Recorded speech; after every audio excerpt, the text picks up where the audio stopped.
Hello everyone. चलिए इस सर्दी के सीजन में कुछ क्वेश्चन पर डिस्कस कर लिया जाए ताकि आने वाले कंपटीशन एग्जाम जो भी हो उसमें हेल्प मिल सके। एक प्रश्न लिए हैं जो बीपीएससी टीआरई 1 में पूछा गया था। एक घात चैप्टर से प्रश्न है। प्रश्न कुछ इस प्रकार से है, 3/4 का पावर -6, 4/3 का पावर -6 और 3/4 का पावर n, तो n का मान बताइए। यहाँ इसका ऑप्शन भी दिया गया है। जो बीपीएससी पूछते हैं 5 ऑप्शन, वो अपना 5 ऑप्शन इसमें देखेंगे, समझेंगे। आप लोग कैसे समझते हैं, मेरा क्या नजरिया है, इस क्वेश्चन को देखने का, बनाने का, हल करने कितना समय लग सकता है, तो हम जो खोल के देखें तो एक ही नजर में आ गया कि इसका आंसर क्या होगा। तो जैसे ही हम यहाँ देखें, बस 2 सेकंड लगा देखने में, हाँ ये है, फटाक से हम कैलकुलेशन किए, आंसर निकल गया 2। अब यहाँ कहिएगा कि कैसे 2 निकला, तो चलिए थोड़ा सा जानते हैं। घात में कुछ फॉर्मूला है, इसको हमेशा माइंड में रखना चाहिए, वैसे भी रहते भी हैं। तो इस प्रकार के फॉर्मूला अगर माइंड में है तो फिर ये नॉर्मली बन ही जाता है। इसमें चलिए देखेंगे कि दिया क्या था, 4/3, 3/4, 4/3, 3/4, यानी कि यहाँ बेस समान पर प्रश्न है। बेस यहाँ समान पर ये प्रश्न है, तो इस पर आधारित है। तो यहाँ देखेंगे कि ये इसका बेस और इसका बेस दोनों समान है। इसका बेस समान करने के लिए क्या किया जाता है, तो इसका बेस समान अगर हम लें इस प्रकार से, तो इसको सिर्फ पलट दे तो ये प्लस में आ जाता है।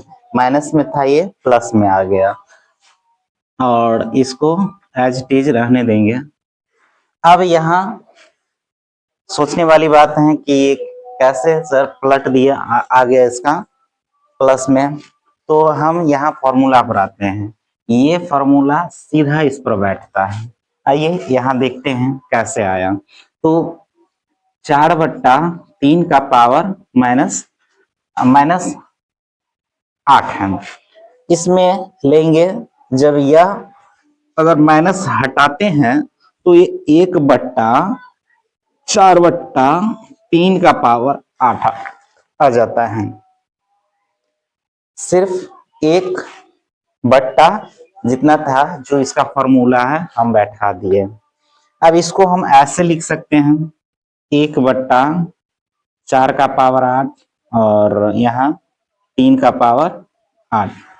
अब ये कहाँ से आया, तो ये फॉर्मूला से आया। यहाँ जस्ट देखेंगे, ये फॉर्मूला से ये आया, लिख सकते हैं। या इसको हम ऐसे भी लिख सकते हैं, 1/1 करके जब भाग में है तो गुना में बदलेंगे तो 3 का पावर 8 ऊपर चला जाएगा और 4 का पावर 8 नीचे चला आएगा। फिर अगर हम इसको कैलकुलेशन करेंगे तो क्या आ जाएगा, 3 का पावर 8 और 4 का पावर 8।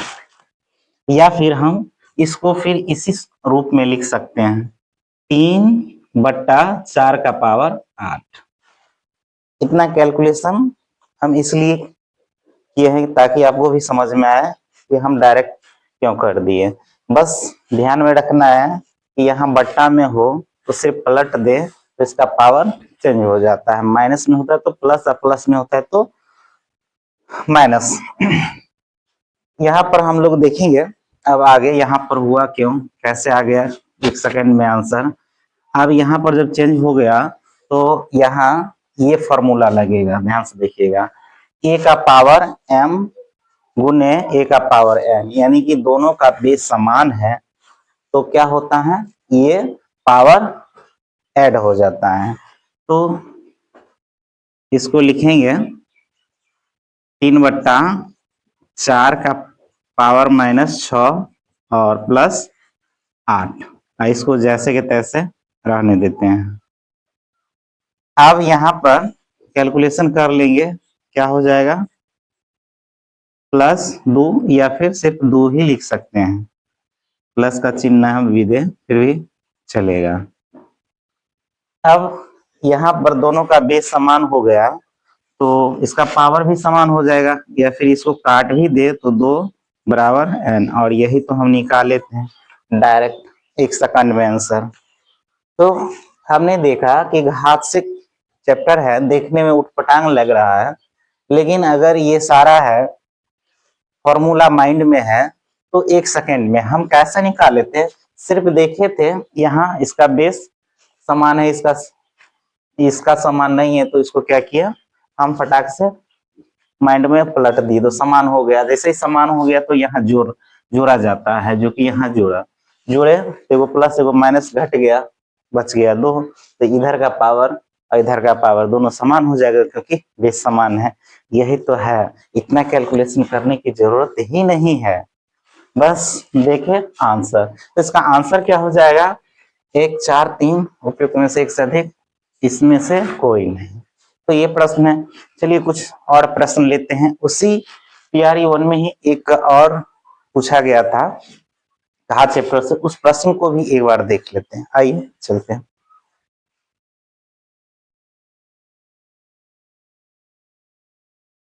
चलिए तो दूसरा प्रश्न भी देख लेते हैं, इस घात से पीआरई 1 में ही आया है और ये भी घात चैप्टर से है। थोड़ा सा देखेंगे समझेंगे क्या है।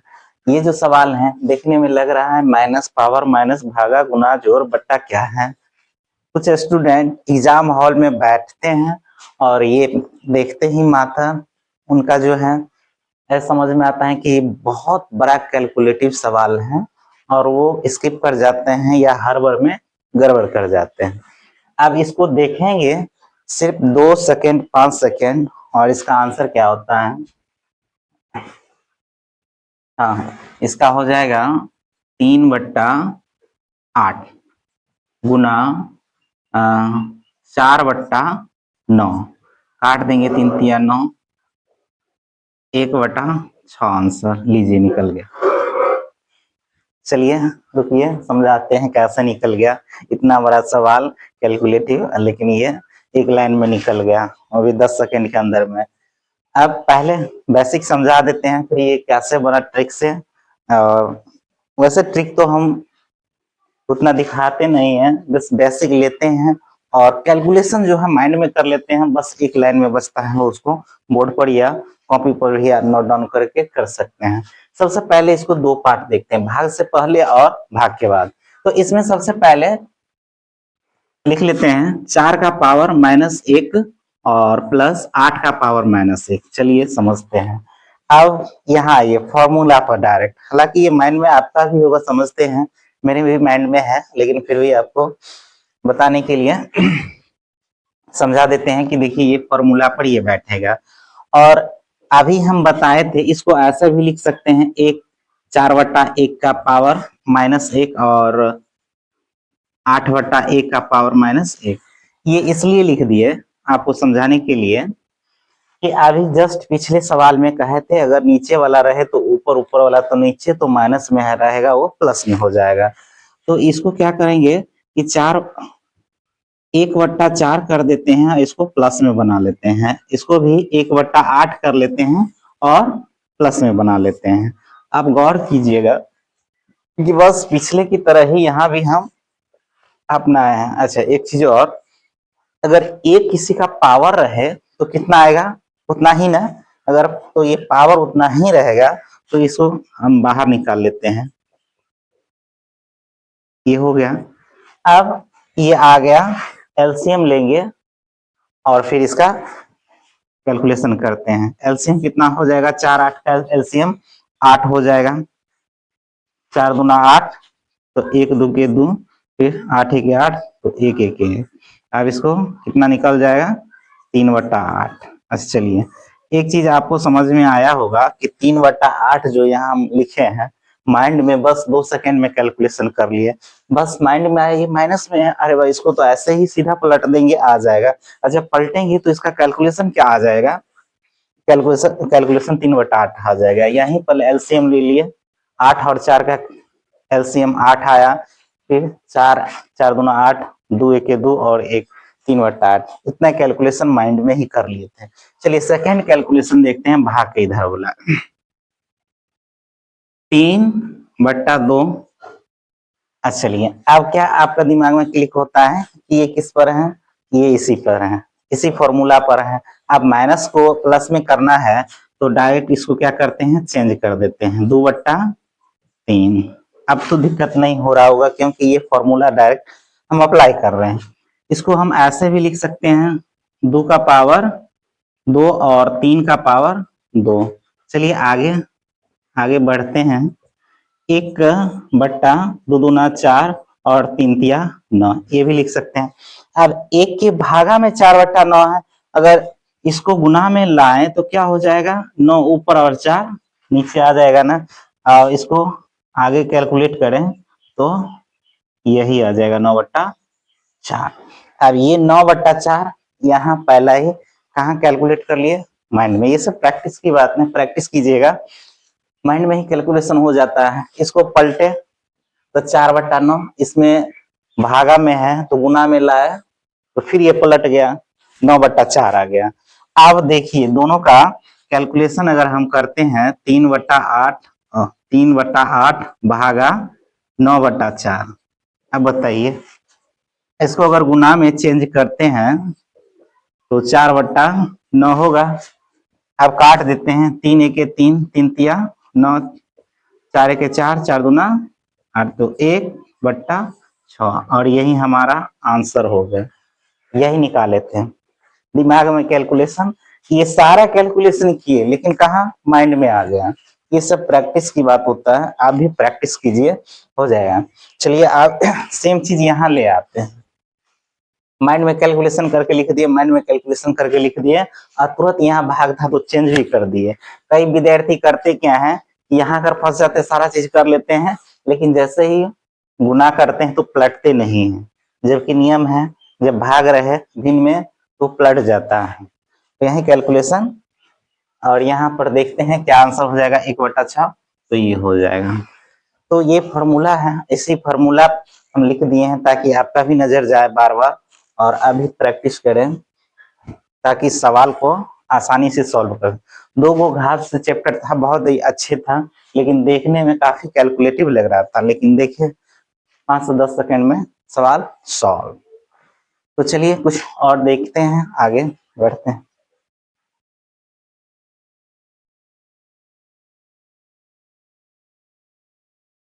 चलिए तीसरा सवाल पर भी चर्चा कर लेते हैं। देखने में तो सवाल लग रहा है लंबा चौड़ा तगड़ा मजबूत पहलवान की तरह, लेकिन देखेंगे समझेंगे। और क्या है कि ये स्टूडेंट को देखे और छोड़कर भाग गए, स्किप कर गए, लेकिन इस सवाल को बड़ी ही आसानी के साथ बहुत ही इजी वे में सॉल्व करेंगे और देखेंगे। यह सवाल, सबसे पहले हम लोग जब भी सवाल सॉल्व करने के लिए बैठे तो दिमाग में क्लिक करना चाहिए ये कौन से चैप्टर से हैं। अनुपात एवं समानुपात से हैं। इसमें दिया गया है ए बी सी डी जो अनुपात में है निकालने के लिए, 2 तरह से दिया गया है, ए अनुपात बी, बी अनुपात सी अनुपात डी। तो इसमें सारा जो दिया गया है वो भिन्न में दिया गया है, थोड़ा सा भिन्न में नहीं रहे तो आसान हो जाता है, लेकिन भिन्न में हो तो देखने में लगता है ये भी आसान है, लेकिन देखने में लगता है कि यह काफी समय ले लेंगे। तो चलिए इसको छोड़ देते हैं, कुछ और सवाल बनाते हैं, लेकिन नहीं, चलिए इसको हम आसान करते हैं और बनाते हैं। सबसे पहले यहाँ लिख लेते हैं, दिखा देते हैं, बस शॉर्ट ट्रिक ही समझिए, लिख लेते हैं। आपको वैसे तो माइंड में हम कैलकुलेट करके आपको यही आंसर निकाल के दिखा दें, लेकिन चलिए हम आपको बताते हैं। जो है पहले वो लिख लेते हैं, ये दिया गया है। अब यहाँ देखिए, कैलकुलेट कीजिए, इन दोनों का एलसीएम 2 और 8 का एलसीएम कितना होगा, कैलकुलेट कीजिए दिमाग में ही, फटाक से होना चाहिए। कितना होगा, 8। तो 8 को इससे भी, 8 को इसको गुना कर दीजिए, इसको भी 8 से गुना कर दीजिए। कर लिए, कितना होगा, 4 दूना 8, 3 बच गया, कितना बचा, 4:3 निकल गया, हो गया ना। चलिए इसी प्रकार बी अनुपात सी का देखते हैं, क्या है, 1/3 अनुपात 5/9। कैलकुलेट कीजिए कितना होगा एलसीएम, फटाक से, 3 और 9 का कितना होगा, बहुत अच्छा 9 होगा। तो 9 से इसको भी गुना कर देते हैं, 9 से इसको भी गुना कर देते हैं, क्या हो जाएगा 3 तिया 9, 9 से 9 कट गया, कितना बचा 3:9। चलिए सी अनुपात डी को देखते हैं। सी अनुपात अगर डी को देखते हैं तो क्या हो जाएगा 5/6 और 3/4। फटाक से दिमाग में कैलकुलेशन आना चाहिए, कितना होगा, यहाँ हो जाएगा 6 और 4 का तो 12 हो जाएगा। फटाक से कर लेंगे, काट देंगे, कितना होगा, तो 5 दूना 10 अनुपात कितना हो जाएगा 3 तिया 9। कैलकुलेट कर लिए। आप देखते हैं यहाँ, ओहो यहाँ 5 बचेगा, 3:5 हो गया, यहाँ तक कर लिया। अब हम यहीं पर क्या करते, यहाँ हम देखे थे, हमको समझ में आ गया था, इतना कैलकुलेशन हमको नहीं करना था, सिर्फ यह देख लिए कितना हुआ, ए 1/2 और 3/8, मतलब एलसीएम हो जाएगा इसका 8। और फटाक से यहाँ पर अभी जाओ उधर खेलो, पढ़ा रहे हैं। तो जैसा कि माइंड में ही इतना कैलकुलेशन करना था, ये यहाँ रखना था, बस इतना तो रखना होगा क्योंकि इतना नहीं माइंड में रख पाएंगे। फिर आप यहाँ देखते हैं कि बराबर क्या क्या है। अब देखेंगे तो सबसे पहले यहीं से बी सी तो 3:5, सी डी। अब यहाँ अगर हम देखते हैं तो यहाँ सी का मान 5 है, सी का मान कितना हो गया 10। तो यहाँ पर हम करेंगे क्या कि इसको बराबर कर लेते हैं। बराबर करने के लिए कितना 2 से गुना करना होगा, 2 से दोनों को गुना करेंगे, कितना बचेगा 6:5, 5 दूना 10। अब 10 और 10 हो गया। अब यहाँ मिलाएंगे, बी का मान कितना हुआ 6 और बी का मान 3। अब यहाँ भी क्या करते हैं, फटाक से 2 से गुना कर देंगे तो 8 अनुपात कितना हो जाएगा 6। अब देखिए दोनों में बी का मान समान हो गया और सी का मान समान हो गया, ए अलग और डी अलग है। तो अब निकालते हैं ए अनुपात बी अनुपात सी अनुपात डी, क्या हो जाएगा 8, बी कितना है दोनों में मिलाइए 6, सी कितना है दोनों में मिलाइए 10 और डी कितना है 9। था कुछ खास, बस ये कैलकुलेशन माइंड में करना था, इसमें बराबर मिला लेना था, अगर बराबर नहीं है तो कर देना है और उसके बाद अनुपात निकाल देना है। मिला के देखिए कहाँ है 8, 6, 10, 9, 8, 6, 10, 9, तो ये बी हो गया। तो हमने आज 3 सवाल देखे और देखने में लग रहा था कठिन टफ, लेकिन हमको अगर थोड़ा सा पेशेंस रखे, प्रैक्टिस करे तो काफी इजी वे में बन जाता है। तो चलिए आगे भी मिलते हैं, कुछ और भी साइंस या जीके जीएस का जो भी प्रश्न है कुछ लेकर अगले वीडियो में मिलते हैं। तब तक के लिए धन्यवाद।